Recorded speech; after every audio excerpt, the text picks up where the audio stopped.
It's the Ugly American Werewolf in London rock podcast with your hosts, the Wolf and Action Jackson, who are keeping rock alive by talking classic rock, hard rock, progressive rock, heavy metal, 80s music, early MTV, UK vs. US chart success, and much more. This is the home of classic album and live concert reviews, and your place for interviews with artists and legends. You're rocking with the Wolf. Hey out there, rock and rollers. Welcome to episode number 195 of the Ugly American Werewolf in London rock podcast. Brought to you by me, your host, Mac B. the Wolf, and I will be joined par usual by my partner in crime from the East Coast of the United States of America, Mr. Gary Action Jackson. And we appreciate everybody who tuned in last week to hear our interview with Kieran Roy of October Drift, a UK band whose third album, Blame the Young, is out September 26th, and their new third single, Tyrannosaurus Wreck, is out at this point. I thought Kieran was a very thoughtful young man, writes some really cool songs, kind of has that 80s UK alternative, almost dream pop to it. Really good stuff in there, and I think that you'll like it. And I don't want to hear from people who say they don't make any more rock and roll anymore, because they do. It's just harder to find, if you ask me, and we're trying to turn you on to some good stuff. New bands, rock bands who are making their own music and who are out on tour, and I think if you checked out October Drift, you would like them. But this week we are going back to a US band, and it's an album that is only 20 years old. I say only because most of the albums we review are 35, 40, maybe 50, maybe even older years old. But to me, the early 2000s were a tough time for rock and roll. I was searching for it. Who's got new stuff? Who are the new bands coming out? It was just really hard for me to find, and I found pop music really annoying. And then Green Day came back with American Idiot. It's their first album in about 4 years.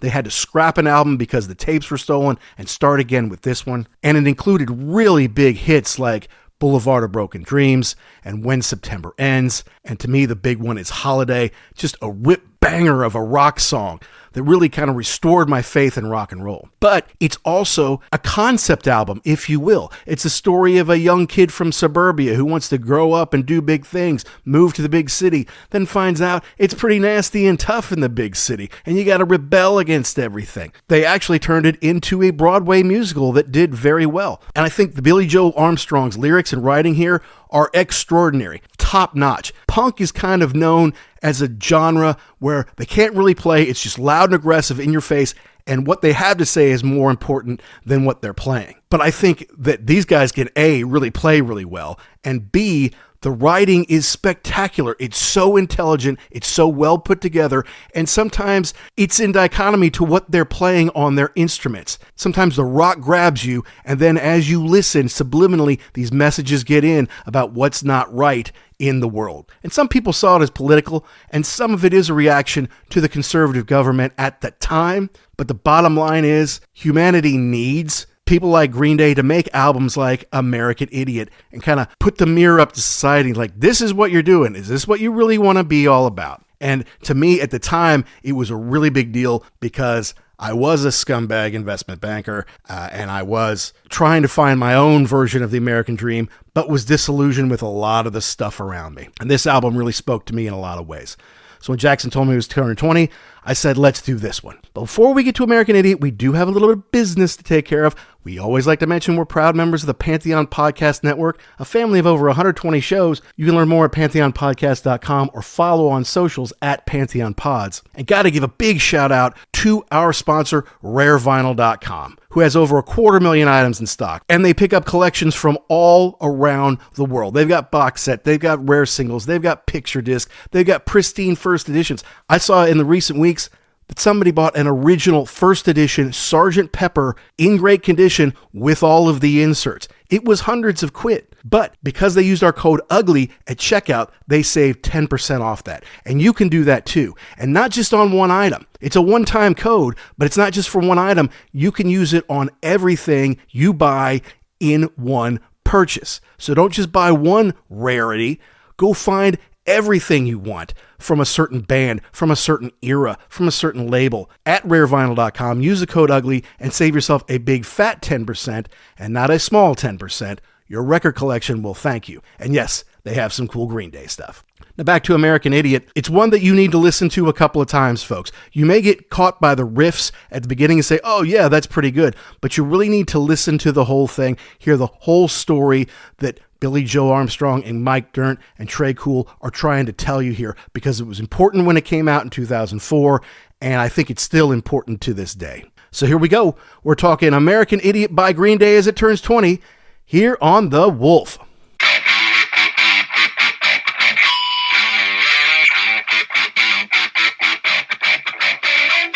So let's try to rip through this, because let's do it. This is an interesting one, and let's do it to it. This album came at a time for me personally that was a little strange, in that I was having a very hard time finding new rock and roll, and it just didn't seem like there was a lot of it coming out.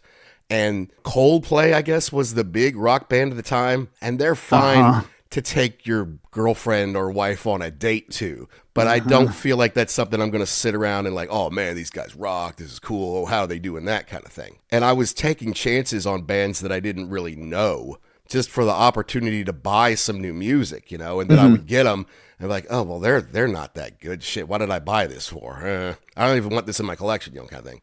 And there wasn't a lot of great rock and roll coming out around this time, because that end of the 90s was all that kind of, after grunge came that new metal and the rap rock stuff, like Korn and stuff. Korn and Limp Bizkit and the stuff that I just hated, and maybe a band would come up with one song, but there was nobody coming out with like a whole album. Like, thankfully around this time I discovered Oasis. And then eventually they made, not too long from now, the Don't Believe the Truth album. And then I got so into that I burned it out. I listened to that night and day because it was so great. Plus, I could go back and find the other Oasis catalog. But I had never really liked Green Day that much. I'm like, okay, yeah, they're kind of a punk band. I don't love punk music because, generally speaking, they can't play. I'm like, okay, yeah, they're fine, whatever.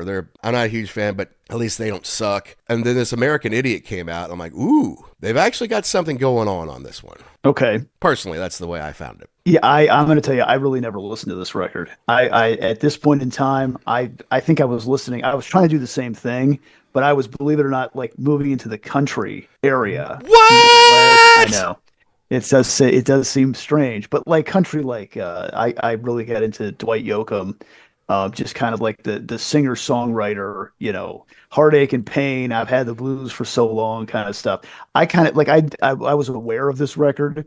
I heard the singles that they had out. I didn't see any of the videos because at this point in time, I kind of forgot MTV was a thing. Right. So they just started to really get into like reality TV shows. Yeah, correct. And the Osbournes were on maybe, but I mean, they're not showing videos by bands who play instruments. Yeah.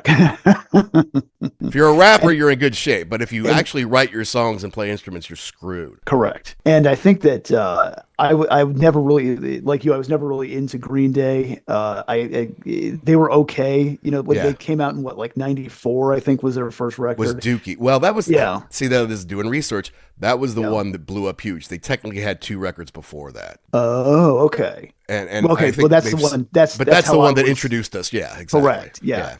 And so I was kind of like, it was too much for me. They were all over the place. They played those songs a million times. I wasn't super impressed. I didn't hate it, but I was just like, whatever. Same way. And so, yeah, by this point in time, I'm like, are these guys even still around? I mean, this is 10 years later. Right. I'm like, And so in listening to this now, I'm like, no, you kind of missed the boat on this, because there's a lot going on, and it was kind of a weird time for them too. Mm-hmm. They were kind of at a point where, I mean, like you said, Dookie came out, it sold, I don't know how many at the time, but it ended up selling 10 million copies, which is insane. And then they made a couple of other records, but could never replicate that. Now they're kind of in the like, do you guys even want to do this anymore? I don't know. I'm kind of burned out. I guess they had a record that was done that got stolen. Yeah, that's right. What? How does that even happen? Where is that? I'd love to know who took off with that thing. I know. Because Dookie went diamond. Uh-huh. Actually, 12 million sold in the U.S. And with streaming and everything, it's like closing in on 30 million total sales, which I'm like, what? That's crazy. Yeah. But in 1994 to the end of that could happen. Okay. Yeah. that could just happen. Now, and so they made a band called, I think it was Warning or something like that, and it didn't do that well around the 2000 era.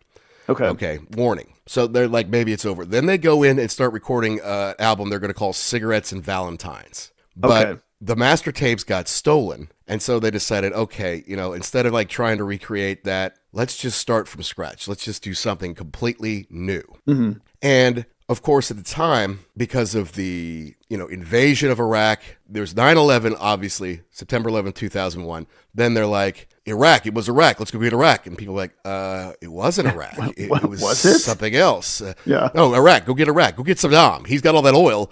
He's probably got some weapons of mass destruction. Just go find him, and we'll take them away from him. Of course, we now all know that was bullshit, but some of us figured it was bullshit at the time. And you really started to see America divide at that point. Mm-hmm. People always say, well, Trump really divided America. He didn't help. But I feel like the divide started to come after 9/11, because as soon as that happens, there's ultra patriotism everywhere. Right. And then some people are like, whatever the government does, yeah, go get them. I heard all sorts of crackers being like, that Saddam and Osama, they're in cahoots, you know that they are. I'm like, why? Because they're both Arabic. You think someone from Georgia and someone from Oklahoma are in cahoots together because they're both rednecks? And both the college teams are red. Don't you think that's a coincidence? See? No, yeah. I don't.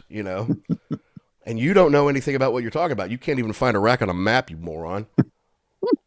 Yeah, I forget about that too. How divisive that was. Mm-hmm. I mean, we were too young to live through Vietnam.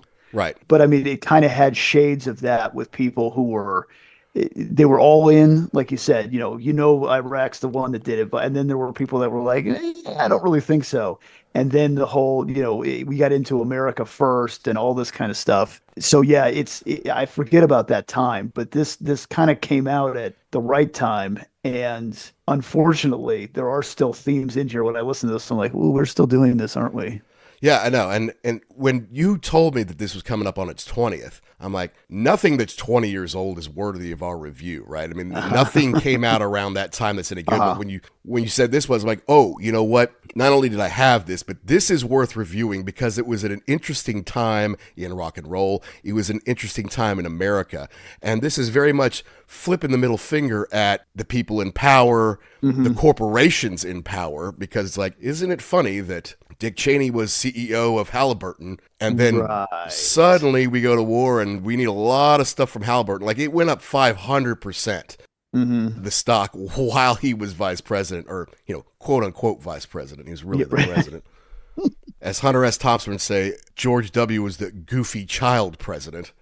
But anyway, and so, these guys are like seeing this stuff on TV, seeing what, people are saying about it and how, like, we're being fed this stuff in the media and you're just supposed to believe it. Well, they got weapons of mass destruction. Right. Oh, well, then we better go get those weapons of mass destruction. Everybody jump on board, sign up for the military, and then, you go get killed for oil money, and it's horrible. Yeah. And the whole thing about how, they try and divide people, even though they're saying, United States of America, everybody come together, we're working for the good. You're really playing one person off against the other. The only thing you're really looking for is my vote. That's it. Once you get where you're going to go, then you're going to do whatever you want to do. And yeah, the whole idea of make your own decisions. Don't just follow along with the crowd. Do your own research. But I think, too, at this point in time, there are some themes about these guys who I think they're about the same age we are.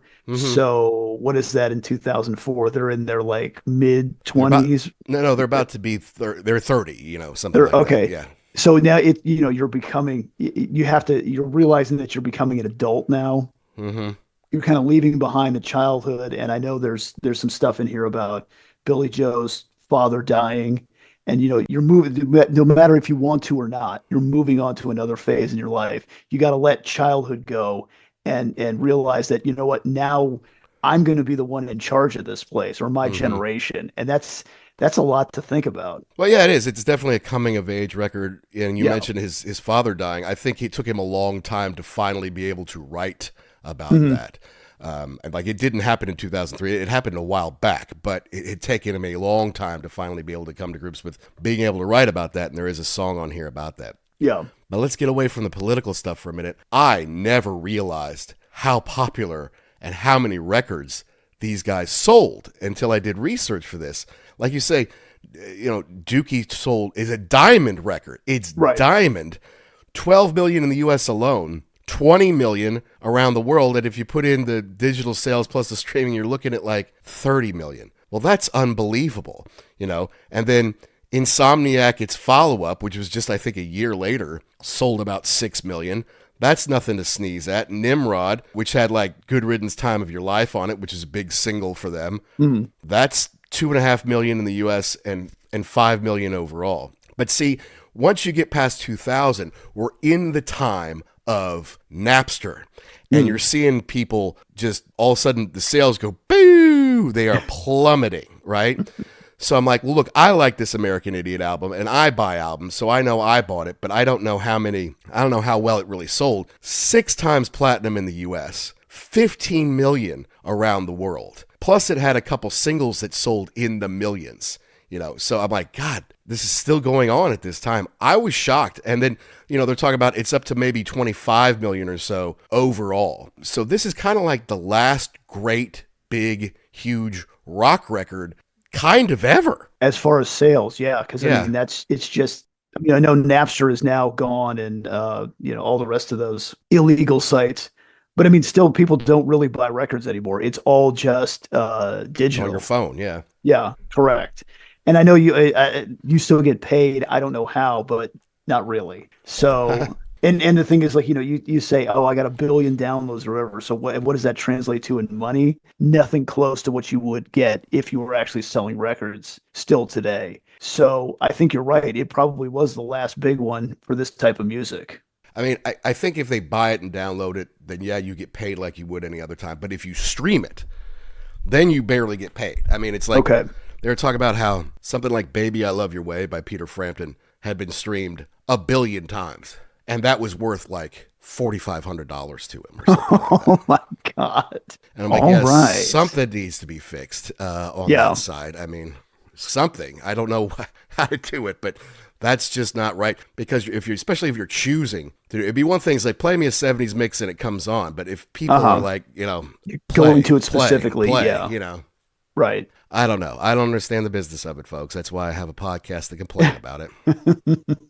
And then, here's the thing. The other thing the guys did is suddenly they dress in like black and red. They were, punks and they would kind of dress however they wanted before. But now they kind of adopted, okay, now we're going to dress in black and red. And you can see it in the videos. You can see it on the cover of the album, which is basically like a heart in the shape of a hand grenade. Correct. But it had 5 singles off of it, which you don't see much anymore. And it's an hour long about. So there's a lot to kind of take in. Mm-hmm. Plus, they have a couple of songs that are like prog songs, right? That have 4 or 5 parts to it and are like 8 or 9 minutes long. It's almost, I think they said that they were trying to go for like a Bohemian Rhapsody Queen kind of thing, maybe, where there's different parts and all that kind of stuff. I wouldn't say it was like Queen. It's too punk to be like Queen. And it's not musical enough to be like Yes, but that's exactly what they kind of did with the second track, which is Jesus Suburbia. And then Homecoming, which is the second to last track. Yeah, very, very bold idea. But again, at this time, for them, who really cares? I mean, they've already sold 1 million records. They kind of don't. They're kind of stuck in a rut. They're all. You get to the point where have we said everything we need to say? Or do you even want to do this anymore? So maybe it was just like, what? Let's swing for the fences and see what happens. I've got a note here that it says the band used more loud guitar sounds for the record. Armstrong said, we were like, let's just go balls out on the guitar sound, plug into the Les Pauls, Marshalls, and let it rip. Yeah. There's nothing wrong with that. No, and that'll always win fans. Yeah. But this is pretty epic for them. I mean, most of their albums were in the 40-minute range, as you would expect. Mm-hmm. You go going back past Dookie, and those original couple albums that no one really knew about until later were like 30 minutes long, and now it's 13 tracks at over 57 minutes, but if you break out all the pieces of the others, there's like 21 tracks or something like that, so, and some of them are only like a minute long or a minute and a half long, but still there's a difference to it. There's a reason they can call it something else, because there's a time change, or they use different instruments, or maybe Trey sings instead of Billy. So there's a lot going on. There's a lot to take in, and there's a lot of notes, and some of these we're going to have to skip through just to stay on time. So just for comparison here, I'm looking at, this is on Wikipedia, Dookie is listed at 39 minutes and 35 seconds. Yeah, so 40 minutes, right? Yeah, and they've got a song that's a minute 46, a minute 43. I mean, these are all really short. So yeah, this is a super big departure. And that's very punk, right? Just come in, you know. Yeah, next one. I mean, the Ramones didn't make 4-minute songs, you know. 2.5 minutes is long for a Ramones song. Right. Go get the Ramones' greatest hits. It's like 30 songs. It's not even 65 minutes. Hey, this is Kieran from October Drift, and you're listening to the Ugly American Werewolf in London. All right, so let's go start off. Let's get this going. Okay. This was released in September 21st, 2004, but the first single, which is the title track, first song, American Idiot, that was released August 6, 2004.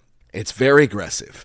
It's very straight at you. I understand why they would release this first. And I also understand why some people were automatically turned off by it, because, you know, it has, you know, lyrics in it. It's like one nation controlled by the media. Mm-hmm. I'll probably get in trouble for saying this, but, you know, here are the lyrics I'm just reading. Maybe I'm a faggot American, not part of the redneck agenda. That is speaking straight to people. And I know that word, the one that you said before, it's shocking to hear now, and I think it was shocking back then, and I think they did that to kind of wake you up a little bit, to say, you know, we're using something that makes you stop. Did they just say that? Yeah. But like, listen to what I'm saying. Don't just listen to the music. Yeah, exactly. They use the F word a lot through here. There's a little E for explicit on most of the songs on this, you know. And I mean, let's face it, as the record buying public, that's what you want to see. Every time you see the E, you're like, "Ooh, here we go." But he's not calling a homosexual fag, you know. He's not using it in a derogative term toward a person. Toward a gay person, that's right. Yeah, correct. So I mean, I give them credit, and I know Billy Joe Armstrong writes the lyrics. I give him a lot of credit for being able to write these songs and doing it in an intelligent way, but it's also provocative, you know, and. You got to be a little smart to do it that way, and I think he's probably a very, very bright guy to be able to do all this together. It seems like it. Like they made a movie out of this, or they made a movie around this called Heart Like a Hand Grenade. Right. And it's a lot of it is performance pieces. So I'm like, you know, I'm not really interested in that. I want to see how they made it. And it seems like he is definitely the creative force behind this. The other two help out. But yeah, I mean, it's got to be a tough deal to put this stuff together. And really, you know, when you're writing these lyrics, I want something that comes across as powerful, but also that people will listen to. And so he's just in a different boat than those other two guys. Yeah, and so here's some lyrics. Don't want to be an American idiot. One nation controlled by the media. Information age of hysteria is calling out to idiot America. Don't want a nation under the new media. Hey, can you hear the sound of hysteria? The subliminal mindfuck America. Welcome to a new kind of tension all across the alien nation. Everything isn't meant to be okay. It kind of, I've been saying this for years, it kind of goes back to what President Lincoln said. Like, you can fool some people all the time, and all the people some of the time, but you can't fool all the people all the time. And like, if you're fooled by the government saying, hey, we got to go get Saddam and all that, you're the people who can be fooled all the time. I'm sorry, but that's just the way it is. And it goes back to just do your own research. Before you make your decision, do your own research. Don't just, that's right, because they said that. Is it? Yeah. So, I mean, it was backed with Too Much Too Soon, and I think it did fairly well for him. I mean, it got on the charts around the world pretty well. And, of course, you know, it got to 3 in the UK, which is pretty awesome. Of course, it's not a revelation that the UK thinks Americans are idiots. They thought that for a long time. But it went to number 1 on UK rock and metal. Yeah. And while it only went to 61 on the Billboard Hot 100, it went to number 1 on alternative airplay and number 5 on mainstream rock. And it went gold in America, but went double platinum, the single, double platinum in the UK, and 5 times platinum in Canada, because once again, the Canadians look down on us like, what are they doing now? What is wrong with them? Goodness gracious. So you're talking about millions sold on the first single level. That's a great way to start off an album. And even though it does have heavy duty content to it, it's a very rockin' song. It's easy to listen to. Yeah. It's upbeat. It almost like it doesn't match what they're trying to tell you. Exactly. They put a horrible message in a very easy package. And that's smart to me. Yeah, It's like, right. Oh, you love this, you love the riff, you love jumping around, putting your fist in the air. Now listen to what I'm saying. Hey, wait a minute. Exactly. All right. Great way to start the album. But now they get into their first epic, Jesus of Suburbia. And honestly, this whole album is kind of a concept album telling the story about a kid, from small town USA who wants to get out, like, get me out of this thing, get me out of this going nowhere place. I want to get to the big city. I want the American dream. I want to make it happen for me. And over time, it kind of dissolves into the American nightmare. Like, it doesn't work out for everyone, the Right. American dream. Correct. And that's kind of what we're talking about here. Right. And perhaps you realize that this city that you thought was the greatest thing ever is actually really a shite hole. Yep. And you know what? Maybe the place where I came from wasn't so bad. That's right. So this was And actually, go ahead. I was going to say, it's interesting too, because the more I listen to this, especially the beginning part of this, it has a very 50s vibe to it. So are you trying to evoke the good old days of the American, suburbs and living in this idyllic place? And then you think, you know what? Nah, I don't like this place at all. Well, and, just within the song, because it's over 9 minutes and there's 5 parts. First is Jesus of Suburbia. Second is City of the Damned. Third is I Don't Care. Fourth, Dearly Beloved. And fifth is Tales of Another Broken Home. Now, that's a lot to take in 9 minutes. For the second song, the Jesus of Suburbia, they did cut it down a little bit. It was the 5th single that eventually was released in November of 2005. So that's more than a year later. That just shows you how successful this album was and what the run was. But like the first bit, there's some big fat guitar sounds just kind of getting you in those big riff hooks. When they go to City of the Dam, it slows down. It's a little bit quieter, but then there's the kind of sing along, hey, that kind of stuff is in there. Then once again, when it goes to I Don't Care, it picks back up with some ringing guitars. To run away, to find what you believe, and I leave behind this hurricane of fucking lies.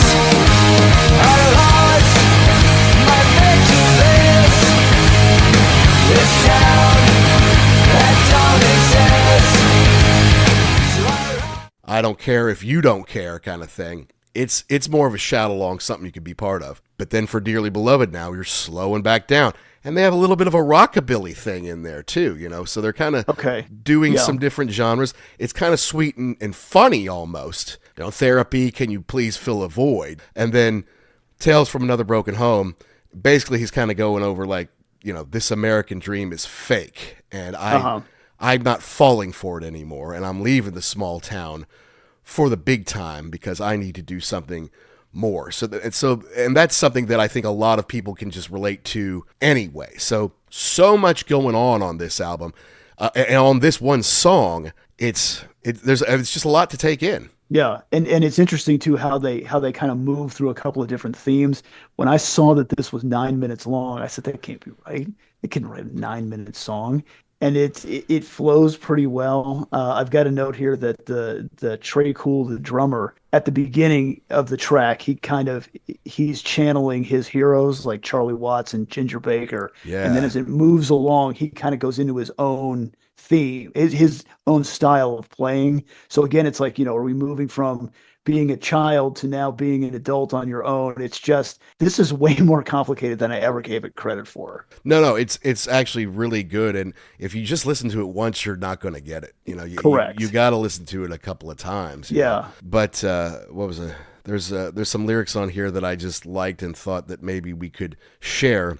Sure. In the middle bit of I don't care. Everyone's so full of shit, born and raised by hypocrites. Hearts recycled but never saved, from the cradle to the grave. We are the kids of war and peace, from Anaheim to the Middle East. So kind of saying, we're the ones who are going to lose out in war, right? It doesn't matter if we're from the Middle East or we're from here. If we're like poor, we're the ones who get killed in war. We are the stories and disciples of the Jesus of suburbia, because you're all safe and it's all rosy and groovy in suburbia. Just believe in Jesus and everything will be fine. Are we demented or am I disturbed? The space that's in between insane and insecure. Am I retarded or am I just overjoyed? I mean, a lot of politically incorrect shit on this album, I gotta tell you, But politically incorrect hadn't really taken off to the point that it is now. But I think he's doing that to prove a point. He's putting in these things that are provocative. Did he just say retarded? Oh wow. But it makes you listen. And again, I can't even imagine what it's like to be the lyricist on this and think like, I want to make this powerful statement. All of this has to be perfect. And there was one of these songs that I will get to it maybe in a minute here, where he wrote it a couple of different times. He's like, this isn't good enough. You've got to do it again. And just to have that pressure on you of going over and over again. And from the movie, it kind of looked like Mike, the bassist, Mike Dirnt, because I guess that's what he used to say all the time. Dirnt, when he would play. So they called him that. He's kind of like his consigliere. Like, listen to this again. What do you think? Listen to this. What do you think? Because there were a couple of times where he was like, Armstrong was in the studio and he's like, get Mike in here. I want him to listen to this. So I think he defers to him as far as like, is this ready? Is this good enough? Gotcha. And then Tre Cool just seems like a dude who's like, maybe should probably be on Ritalin a little bit because he's all over the place. Well, that's why he's a drummer, right? Correct. I mean, yes, he's very happy with that. And then I've got a note here too that he had some deal with, who did he have? Ludwig drums, where they gave him a timpani, a glockenspiel, and hammer bells as part of some kind of promotion. He was like, well, let's throw this into the mix also. Yeah, why not? I got new toys to play with. So definitely three interesting dudes in this band. And another thing in that movie that Dirnt said was, it was very serious. This comes first. The music comes first, and everybody else in my life has to figure that out. Family, wife, kids, whatever. Yeah, girlfriends, whatever it is. I'm sorry. This comes first. And that's a heavy duty thing to say, no matter what. Like, if it's time to play in the band, so I got to go. I'm sorry. Yeah, I hear you. You're right about that. What's funny is I'm on A to Z lyrics, so I can read some of these things. And you mentioned him needing to be on Ritalin. There's a big ad for ADHD test for adults here on the page. So cool. That's kind of funny. But the fact of the man is, Mike Dirnt's real name is Michael Pritchard, and Tre Cool's name is Frank E. Wright III. Hence the name Tre, because he's there. You go. He's the third. Right? Yeah. And you think you're so cool. You know what? I think I do.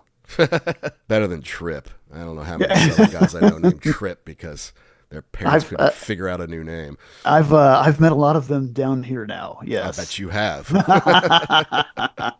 All right, let's move on from the epic, because it's the next song that I think is absolutely brilliant. And you know my old rule that I would never buy a record, generally speaking, on the strength of one song. Okay. You've got to have usually 3 good songs before I will say, okay, then I know it's a good album. Worthy of my money. Yeah, let me go ahead and do that. Holiday is the 3rd single released. It was March 14th, 2005. And when this came out, then I'm like, oh my God, this is killer. Now I have to have this album. Because at first I was like, I don't like Green. The first single comes out, I'm like, yeah, I don't really like Green Day. I'm not paying attention. They have a second single come out that does pretty well. I'm like, okay, well, I still don't really want to get that album. That's really not my cup of tea anyway. But when this came out, I'm like, yep, take me to the record store. I'm getting this right now. This song kicks ass. So I heard the song a million times and I kind of forgot about it. And so in listening to it for this show, I'm thinking exactly the same thing. wow, does this song kick ass. Right from the beginning, you got that little riff, and then the drums come in, and then, hey, Yeah. and then boom, right into it. Can I get another amen? There's a flag wrapped around a score of men. A gag, a plastic bag on a monument. I beg to dream and if they're wrong, all arise. This is the dawning of the rest of our lives on holiday. So good. Obviously I'm like 30 years old when I get this. I would come home and put this on, and I would hop around the front room to this. I would play it like 3 or 4 times in a row, which is kind of a cardinal sin, and I did it anyway. And that's the volume has to go all the way up. Way up, and it went platinum in the US, over 1 million sold. Gold, I guess, in the UK.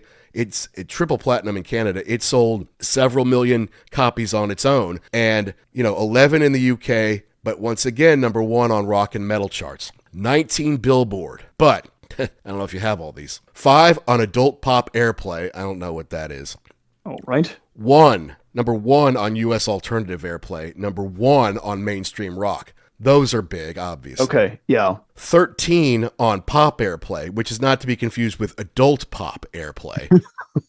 And It's a lot to keep track of. 18 on US Pop 100, which I don't know how that's different from Billboard Hot 100. I think they're just making charts to make them at that point. But this song kicks ass, dude. It's so good. The riff is killer. If you don't like the riff, I don't think you like rock and roll, to be honest with you. And just the vibe of it, and you're like you said, you want to jump around the room, you want to throw stuff around, and then he's got the lyrics. What's the chorus is, "I'd beg to dream and differ from the hollow lies." How did you come up with something like that? I know. That's awesome. That's awesome writing. It is. It's fantastic. And you've got the sing-along, hey, Yeah.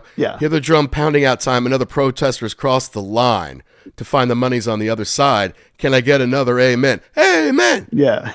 There's a flag wrapped around a score of men. A gag, a plastic bag on a monument. And then there's the part where they kind of bring it down, and he might be singing through like a megaphone. That's what it sounds like, yeah. Yeah. Sieg Heil to the President gas ban. Bombs away as your punishment. Pulverize the Eiffel Towers who criticize your government. Kill all the fags that don't agree. I mean, Yeah, this is what scary. we're hearing, Yeah, that's mob mentality. That's scary. And I've got a note here that he felt the Republican Party was strategic in alienating one group of people, for example, the gay community, in order to buy the votes of another. So yeah, are you belittling some person to get back to your rednecks on your side? And it's still working like a charm. No, Don't be that dumb. Honestly, this is, to me, the lyrics are just so brilliant. It's a real headbanger. This is one of the best songs made in the last 25 years, kind of easily. I agree with it. I did not give it enough credit until I really started to pick it apart. It hits all the high notes. It's got the riff, it's got the energy, and it's got the lyrics and the message to make it just fantastic. Double-tastic. I love it. And although I'm against you playing the same song, more than once in a row, back in 2005, I could listen to this for like it's only like a 3-minute song. I could listen to it for half an hour, just over and over. All right. The next song was the second single, and that's Boulevard of Broken Dreams, out November 29th. This was huge for them. This was an enormous hit for them, and it gave them time before Holiday came out. I mean, it was released a good almost 4 months before Holiday came out, but you remember hearing this one on the radio. Oh, absolutely. Yeah. And I like the way this is sequenced too in the record, because Holiday is like the party, and then Boulevard is like the hangover the next day. They bring everything down, and it's acoustic, and the good times are now over, and now you're alone. And this has some pretty heavy duty lyrics in it also. It does. Yeah, it absolutely does. And despite that, it did super duper incredibly well. It's apparently the only song to win the Grammy for Record of the Year and the MTV Video Music Award for Video of the Year. Okay. Went gold in the US, gold in the UK. I'm sorry, platinum in the UK, 6 times platinum in Canada. Unbelievable. Platinum, Australia, Denmark, Italy, Spain. You know, it sells well around the world. Get this. Okay. Number 1, I'm sorry, UK number 5, but of course, once again, number 1 rock and metal in the UK. Number 2, Billboard. Now that's huge. Yeah. Number 2, Billboard, 1 adult alternative, 1 alternative airplay, 1 adult pop, 1 mainstream rock, 1 pop airplay, 1 pop 100. Big. And then around the world, how it do? 1 in Bolivia. Didn't know Bolivia had records. 1 in Canada, 1 in the Czech Republic. Nice. You know, and top 5 in Australia, Belgium, top 10 Denmark, top 5 Hungary, Ireland, New Zealand, Norway, Peru, Scotland, Sweden. I mean, all around the world. That's what I was just thinking. Like, you can see how this, even though it was super popular here, people were hearing it everywhere. Because everyone can relate to the Boulevard of Broken Dreams. Like, you have these ideals, you grow up, oh, I'm going to do these great things. I see where I can go. And then you get out there and it's like, oh, people are shitty and it's horrible. And, you know, the city that was supposed to be my savior out of the small town is just riddled with horrible people and crime, and everything's too expensive for me to do anything. And suddenly my dream is more of a nightmare, you know, kind of a thing. And it kind of sucks when you realize that one day, and this could be becoming an adult also, that the only person you can really count on is yourself. And that's it. Like, people will come, people will go, they're going to let you down. The only one that you can count, the only one that walks beside you is your shadow. That's it. And that's tough. And is that really true? I don't know. But you feel that way sometimes, and that's rough when you're just like, that's it. It's me and nobody else. I know, yeah. And especially too, if you're in this giant city full of people, you know, Yeah. you think, oh, there's so many people to connect with, but you're not going to because they're just shitty.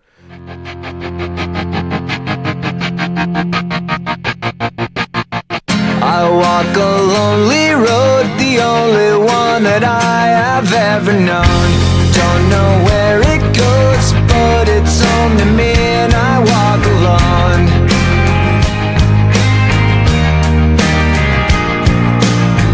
I walk this empty street on the Boulevard of Broken Dreams. Yeah, that's the thing. And it's like, the bigger a place you are in, the lonelier it can be.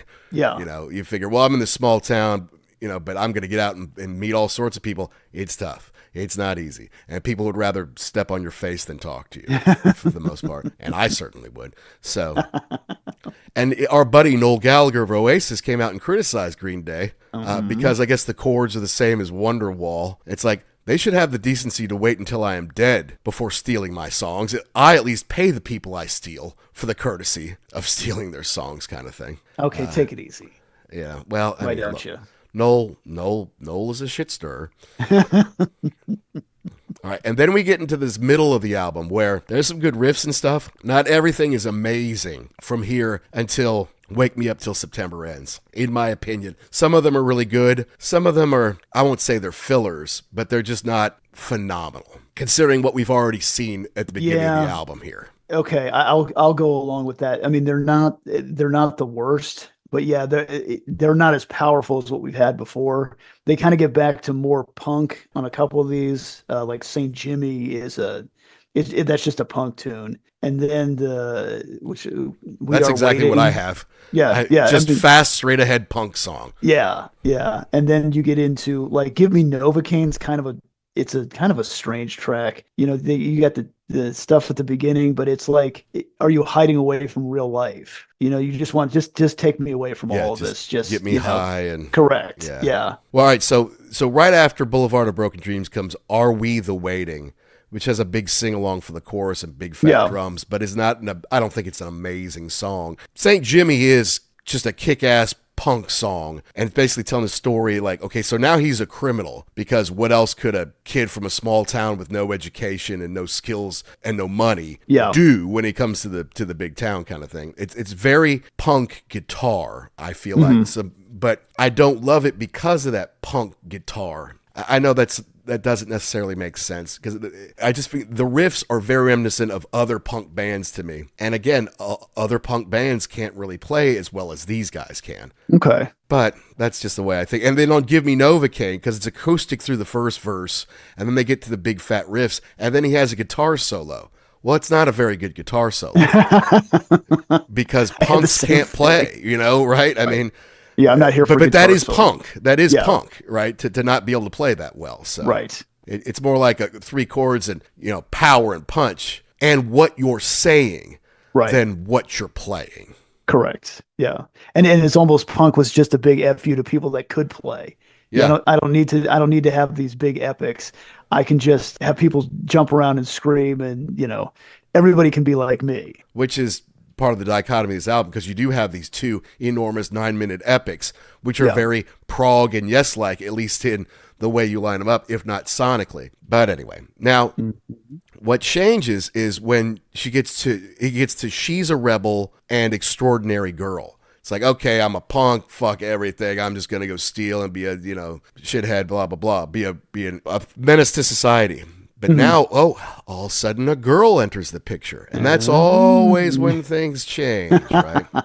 And the last song of the album is What's Her Name? So on She's a Rebel, starting to talk about what's her name, a little bit like, she's amazing, she says all these amazing things. She looks cool as hell.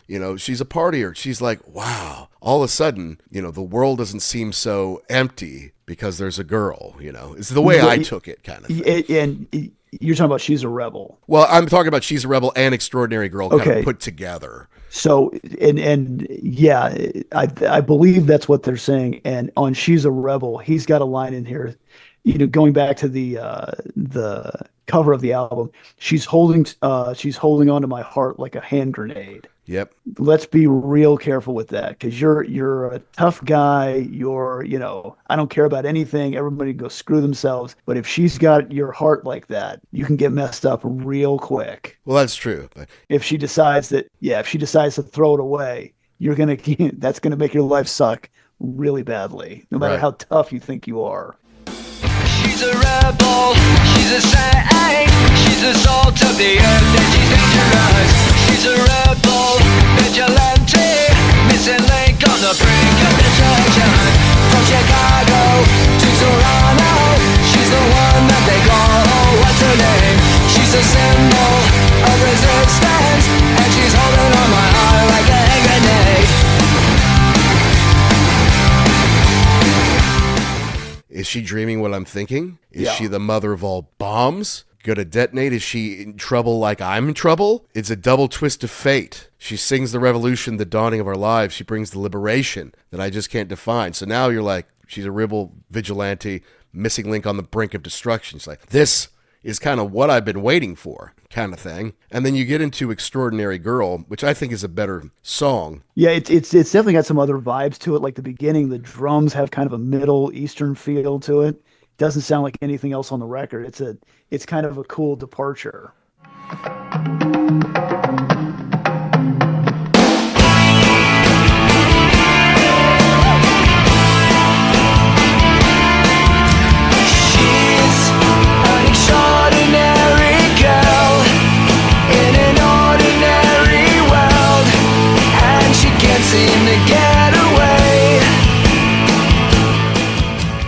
Well, and it's also showing the tender side of her, like, oh, she's tough, she's a badass. Yeah, I can get behind her, but then she still breaks down and cries. She still misses her mom, kind of thing. And, some days she feels like she's dying. She gets so sick of crying, that kind of thing. My note on here was it almost had like a 60s feel, throwback to it. Okay, yeah, I had something like that. Yeah, throwback. Yeah, it does. And I like these two that they put them together because it does seem like it's the same person or the same idea you're talking about. Yeah. I mean, and I'm with you. The drums were cool to start, and he still seems like very hung up on this new love, which is interesting for the punk guy. But the song, honestly, is kind of below average to me, especially given the first 4 songs on the album that were so above and beyond. Like, this is like, yeah, okay, you're talking about the girl. You're kind of in the middle lull of the album here. To me, it's just not great. But then you go to the next song, which is Letter Bomb. It's like, okay, well, now we're back to rocking out, back to pissed off Green Day again, you know? I love the intro to that. Nobody likes you. You're like, what the hell is this? And then they go into bam, they hit you in the face. Everyone left you. They're out without you having fun. I'm like, yeah, that's probably something that'll play in your head when you're not feeling great about yourself. And then it's boom. Where have all the bastards gone? The dummy failed the crash test. It's again. I mean, it's sticking its middle finger up to people and good old fashioned punk rock. You know, the city's burning. It's not my burden. And where have all the martyrs gone when the virus cures itself? And where will we all go when it's too late? You're not the Jesus of suburbia. St. Jimmy is a figment of your father's rage and your mother's love, which sounds like it's very personal to him. Correct. And then it says, made me the idiot American. Am I a victim of this too, or did I fall into this at some point in time? And the answer is yes. Yeah. For a lot of people. Yeah. Is anyone still fighting, or have they given up? And then that's the question, right? Correct. And then what are you fighting? And what are you fighting for? Do you even know? Yeah. And do you have this ideal of, you know, one side is good and one side is bad, and I'm going to fight for the good side? And then you get in there and you're like, hey, wait a minute. These guys are all the same too. Son of a gun. Exactly. So then we move from that to Wake Me Up When September Ends. This was their fourth single, released June 13th, 2005. And it was another really, really big hit for them. And this is what we were talking about earlier, that Billy Joel was finally coming to grips, or at least coming to the point where he could sing about the loss of his father. Yeah, and I can imagine that's a huge deal. It really doesn't matter how old you are when that happens, because it to me that means that's it. Like you're like any kind of semblance of your childhood is over. Now there's no turning back now, and to lose somebody like that who you've known your whole life. I mean, I don't know what his relationship was with his father, but to write this song, I mean, he must have had a pretty strong bond to be able to process that. That's heavy duty. And again, it went platinum, the single in the U.S., platinum in the U.K., 4 times platinum in Canada. They love some Green Day in Canada, apparently. And we're talking top 10 and top 20 around the world, including number 1, again, in Canada, in Croatia, in the Czech Republic, in Germany, and of course the UK rock and metal charts that went to number 1. So is that 4? Is that 5 that went to number 1 on the UK rock and metal charts? Yeah, I'm digging them. Jeez. 8 in UK singles, but 6 on the Billboard Hot 100. And I'm not going to go through all the others. 12 on mainstream rock, but 6 on Billboard is pretty big. That's why it sold over 1 million copies on its own. Here comes the rain again, falling from the stars, drenched in my pain again, becoming who we are. As my memory rests, but never forgets what I lost. Wake me up. Now, because this is a big reaction to 9/11, everyone kind of took it as this is a song about 9/11, because you're talking about September, right? Right. And that's not even necessarily the truth, but that's the way it has been. Because as we talk about all the time, you put a song out there, it may be something to you, but then once people get a hold of it, it means something very different to them. Yeah. And because this whole thing is a big screw to the government in their reaction to September 11th, that's the way people took it. It definitely makes sense, and I think if you listen to that, you can pick up on that too. Yeah, I agree. It's not that far of a jump. To me, it's more about moving into adulthood and realizing that things are going to change. You're never going to go back, and there are things that you have to process and move forward. And there's the video is 2 young people, and they're in love, and he does something horrible that she's all mad about. And you might think at the beginning, oh, he cheated on her or something like that. He screwed up. But really, he joined the army. Right. And was going to go away and fight and was not going to come back. In the Iraq War, yeah, exactly. Correct. And that was Evan Rachel Wood playing the girl who I've always had a bit of a thing for. And of course, rightly so. She dated Marilyn Manson, so that takes the shine off of her a little bit. He's like, and he did horrible things to me. I'm like, are you sure? Really? Are you surprised? Dumb girl. Anyway. Yes. So I didn't love this one, but once I realized it was on the album after it became pretty popular, like, hey, see, more satisfaction for me getting this album because it's got this other hit on it. Yeah. And it's, singing on it. So singing about something heavy on it. It's not just about hot rods and chicks. And so I'm like, this is a very intelligent album. I'm glad that I, got to find it, basically, is the way I looked at it. Yeah. And I like this track too, because it starts off really simple and he's a little bit whiny at the beginning when he's singing. I'm like, but then it really picks up and gets heavy with the guitars. And I didn't forget about the track, but I just forgot that it was kind of in with the rest of these. I mean, I couldn't tell you what album it was off of. And then it's just another example, like you said, of why this album is fantastic. Yeah, absolutely. Hey everybody, this is Britt Lightning from Vixen, and you're listening to The Ugly American Werewolf in London. Now we get to the second epic, Homecoming.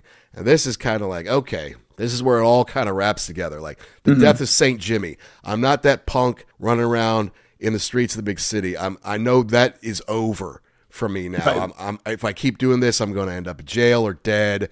And I got to get the hell out of here today. Jimmy died today. He blew his brains out into the bay. In the state of mind, it's my own private suicide. Heavy duty lyrics. Right? Part 2 is East 12th Street. Well, nobody cares. Nobody cares. Jimmy's dead. Nobody cares, Yeah. Jesus filling out paperwork now at the facility on East 12th. He's not listening to a word now. He's in his own world and he's daydreaming. So it's like even Jesus isn't going to help you. He's busy doing other shit right now, right? Then we get to the Nobody Likes You. And this part was written and sung by Mike. Yeah. Yeah. Which is cool because we always love when somebody else comes in on this. You get a little bit of a different perspective. I don't know how this was written originally, like how it fit in. Did he write this for the track or did he have something on the side that they said, no, this will work with this? But I like that it kind of pulls back and it's the bells and the snare drum. There's your complimentary pack from Ludwig drums coming in handy. Yeah, and nobody likes you, everyone left you. Where'd you go? Nobody likes you, where'd you left? And then the fourth part, Rock and Roll Girlfriend, well, that's written and sung by Tre Cool. And you can tell it's a total departure from everything else. Right? Yeah. but what's happening here though? I was trying to figure that out. Like we're moving through this. Is this now saying that, you know what, maybe life isn't so bad. I've got a rock and roll life. I've got a rock and roll. What does he say? It picks up again. Got a rock and roll girlfriend and another ex-wife. Well, that's all part of it. Yeah, exactly. You're gonna have to figure that out. But to me, that it sounds like we're coming out of the boo-hoo. Everybody's sad. Nobody likes me. To, you know what? Maybe life isn't so bad. Jeez.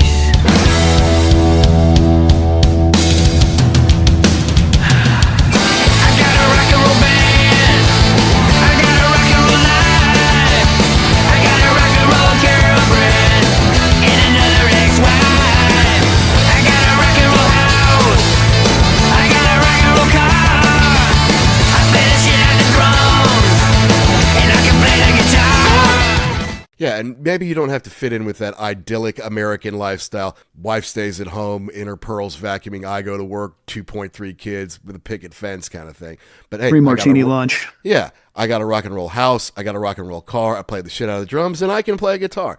So, things aren't really that bad. And then part 5, we're coming home again. It's like, all right, yeah, I'll come back to this place, Yeah. And it's triumphant, bum, bum, bum, bum, bum, bum, bum, bum, bum. We're coming home again. Yeah, it's kind of cool.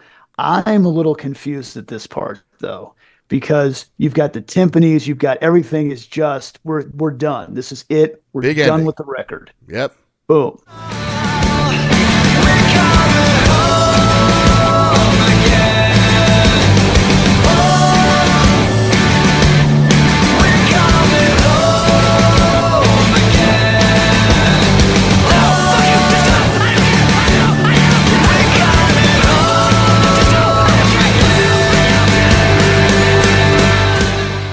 No, we got one more track. I couldn't be more in agreement with you on this.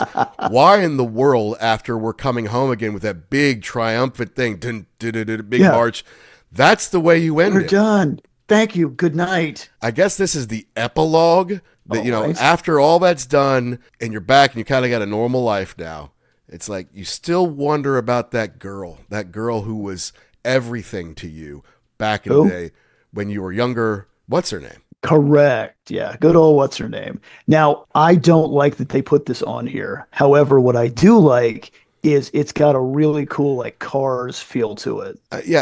It's not a terrible song, but it Yeah. should not be on here. It's certainly not at this place. It Mm-hmm. might have made a good B-side. Here's the thing. They always have extra tracks on the Japanese releases. Yeah. There's a song, Favorite Son, that's 2 minutes that ended up on there. That's what this could have been. And then Favorite Son could have been a B-side or something like that. And there's some other songs that were, I guess, used for B-sides, and you could get them on. They just announced that I think in October there's a 20th anniversary edition of this coming out. And I guarantee Yes, it has yeah. all the B-sides and all the Japanese tracks and lots of live tracks, because some of the B-sides were live versions of songs on the album. I know Letter Bomb Live was one of them, so I think Give Me Novocaine was one of them. So there's going to be a great big re-release, and so the extra special double secret deluxe edition will probably have a lot of cool stuff on it. I'm not going to get it because, again, I'm not that into Green Day. I love this album at the time. I thought it was fantastic. I thought it was a breath of fresh air. And it did. I mean, it won 2 Grammys, you know, Best Rock Album and Record of the Year. That's a big deal. It won MTV Awards. It also won, like, Best International Album of the Year in Britain, Canada, and Japan. So this really is a worldwide phenomenon. And to me, it's the last great rock and roll record that could say that. Yeah. And to me, in kind of thinking about what we were going to do, I saw this come up on the anniversaries, and I'm like, they did make an entire Broadway play out of this. Yep. So when I remembered that, I'm like, maybe there's a little more going on to this than I gave it credit for.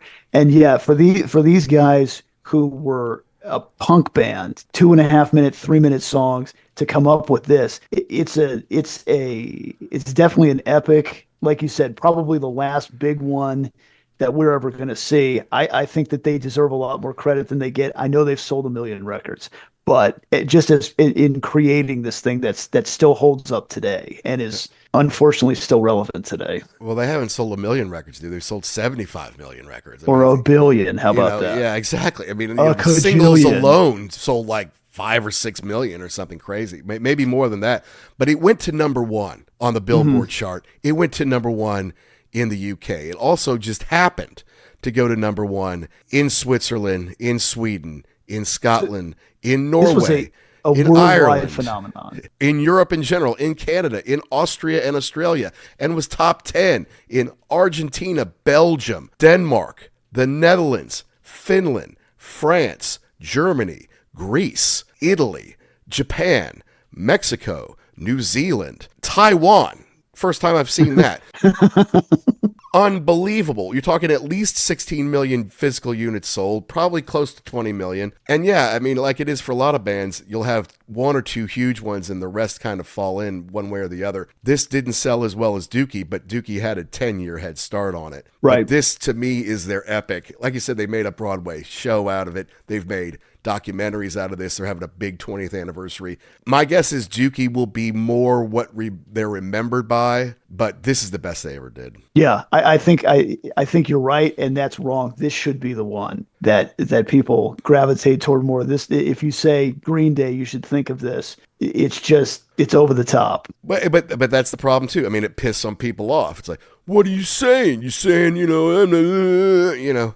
Well, well, have you been tough. following the news lately? Exactly. Because apparently they've been getting into trouble recently. I guess they're doing some kind of pressers for this now, and apparently they were on stage and there was a mask used of one of the presidential candidates. Uh-oh. Yeah. I got an idea who it was.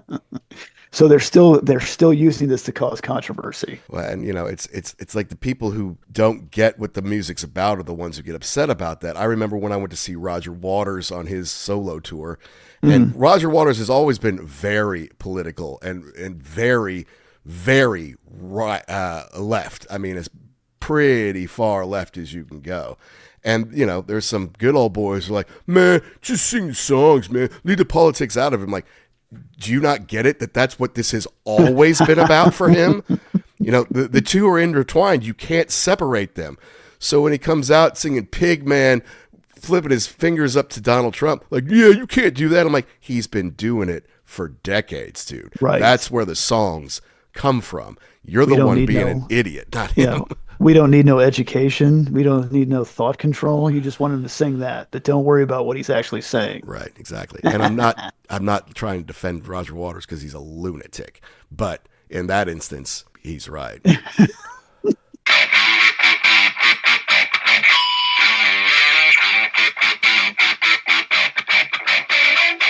All right, folks, that's our take on American Idiot by Green Day as it turns 20. There's not going to be a lot from that period of the early 2000s, but we're going to be reviewing a lot of albums from there. To me, it was just a dearth of good bands out at that point. Just the record industry didn't know how to behave now that Napster had eaten into their enormous profits. They knew that supporting rock bands was expensive and might not work out. And I feel like the big switch to more pop-oriented stuff, individual singers or rappers or boy and girl bands really kind of took off at that time. And there wasn't much great rock and roll out there. But this album, American Idiot by Green Day, was a bright spot, an island in the ocean of nothingness there, and something you could really point back to and say, hey, not only is that killer rock and roll, but it's poignant. It sent a message that people needed to hear. And even if you're on the far right, I think you could hear what they're saying is right. And it's something that you need to listen to help balance out what you're thinking. People on the extremes on both sides need to hear some of the message on this,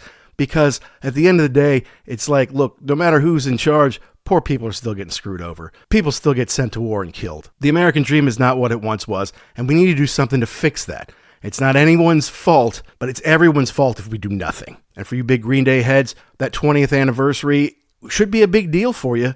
Be a lot of goodies on there and fun stuff, and I'll be interested to see what all's in there. They just don't make rock and roll like this. They don't make much rock and roll at all. And so that's why I think this one was worth celebrating and going over on its 20th. And we want to know, folks, did we get something right? Did we get something wrong? Did we miss the point? Did we leave out your favorite part? Email us and let us know. It's uglyamericanwerewolf@gmail.com. You let us know the bands, the albums, the tours, the DVDs, the books, the rock properties you want to hear us talk about here on the program. Be sure to download and subscribe wherever you get your podcasts. And if you think about it, folks, hey, please go out and give us a 5-star review. It just means the world to us. It helps us get more guests on. It helps us climb up the food chain. And if you send it to us, hey, we might just read it out on an episode. Thanks as always to Pantheon Podcast for making us part of the family. And thanks to our sponsor, rarevinyl.com, where you can go and use the code UGLY to save 10% off not just one item, but your entire order at rarevinyl.com. That's it for this week, folks. We've got some more big anniversary albums coming up and some really fun conversations with some special guests that I know you're going to love. So you're going to have to stay tuned. And to all you rockers all around the world, be cool and keep doing what you do to keep rock alive.